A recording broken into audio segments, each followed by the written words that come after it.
So there's great excitement about being back in the school and back in the classroom and with teachers and with friends. It's a big change. And anytime these transitions are going to come with a lot of feelings and a lot of different emotions and behaviors that are going to play out in some likely interesting ways for parents and kids. One of the things that's been most stressful and most sort of, keeping us in an emotional purgatory, for lack of a better word, is that idea of we're gonna go back to the way it was, and we're not.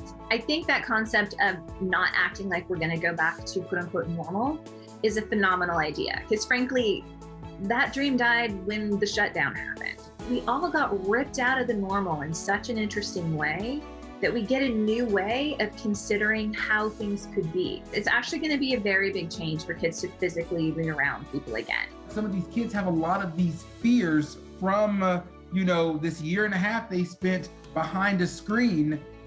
Are those fears easily eliminated by just putting them back in the classroom, or is it going to take some time? Those fears that you're talking about are going to take some time. We see kids who are previously pretty confident in school, it wasn't a big deal or big issue, suddenly really questioning themselves. I think it's something that we all need to be thinking about, and the language that we're using and the tone that we're using around our kids, because they are the ones that are going to be walking into those classrooms. They are the ones who are going to be sitting there every day.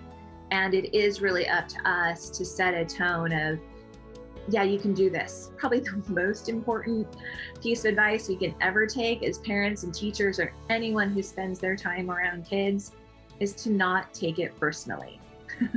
That eye roll isn't really about you. That tantrum isn't about you. You just happen to be in the line of fire. When we can create that space, we are able to give kids a little bit more time to make these adjustments, to adapt, give them a little more downtime, give them that little extra bit of space. And that way we truly can get through this kind of rough time as painlessly as we can. So something else I chatted with Dr. Thomas about is the conversations these kids are having right now at such young ages.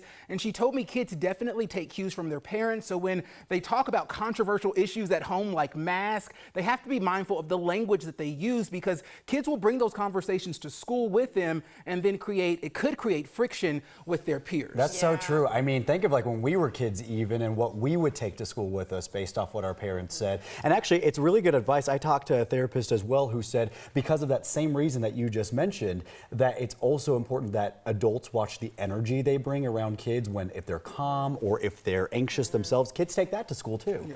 And I think we kind of knew that we can't just jump right back into school, that it was going to be a transition. So these emotions are validated. I mean, there is still a lot of uncertainty as we go on. And I really feel for the teachers too. Yes, who have to go through this as well. I mean, it's not easy dealing with parents and then also kids and then themselves too, and trying to worry about their safety. So. And you bring up a good point. If I may do a shameless plug, actually coming up over on Channel 20, we're going to be talking about that very thing. So join us over there whenever we switch over. Not a shameless plug. I do want to say, information. Our executive producer, Leslie, we were in the newsroom and I said, where was this doctor when I was a kid? Right, I could say, those eye rolls aren't about you. Like, don't take it personal. And Leslie was like, I don't like the eye roll. You know I don't. So there you go, Leslie. My eye rolls are always about everything.